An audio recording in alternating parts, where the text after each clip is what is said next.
Hello. Hello.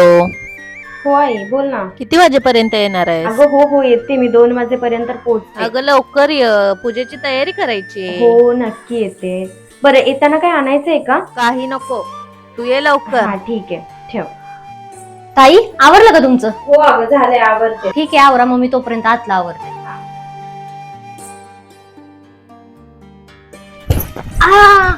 आई ग पाय वाटत. अगं दीप्ती काय झालं? अगं अशी कशी पडलीस? नीट उठ बरं. हळू हळू हळू. बस बस इथं. मुरगाळला वाटतं पाय. अयो बस थांब. तू बस बस आधी बघू. हळू हळू. कशी काय पडलीस तू? काय करत होतीस वरती? अहो ते तुम्हाला पूजेला जायचंय ना, मग ती साडी बघत होते. वर मी एक छान साडी ठेवली. काय गरज आहे का? बस मागे टेकून बस, मी काहीतरी लावते. अयो लय दुखतोय आता पाय.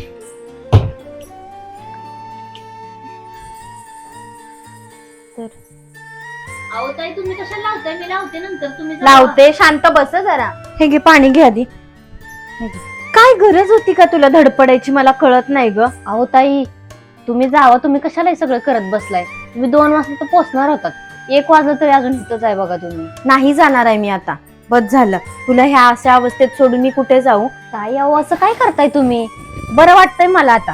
जावा, तिकडे घरी पूजा आहे, सगळे वाट बघत असतील तुमची. अगं हो माहितीये मला आई वाट बघत असेल, पण तुला धड चालायला पण येत नाहीये. तू हे बघ पाय बघ, पाय पण किती सुजत चाललाय. आणि मी अशी जाऊ तुला इथे सोडून? अहो ताई सगळं मान्य आहे मला, पण तुमचं माहेरी जाणं पण महत्वाचं आहे ना हो. तिकडे पूजा आहे, सगळे वाट बघतात आहे. बघू देत वाट. मी आईला फोन करून सांगते की मला काय यायला जमणार नाही.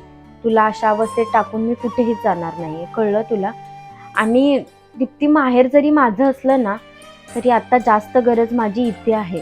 आणि तुला अशा अवस्थेत टाकून मी माहेरी जाणं मला नाही योग्य वाटत. ताई खरंच एकत्र कुटुंबाचा हाच तर फायदा आहे. संकटाच्या काळात एकमेकांसोबत कसं राहायचं हे समजतं आपल्याला. आणि आपल्या कुटुंबाची खरी ताकद तर ताई तुम्हीच आहात.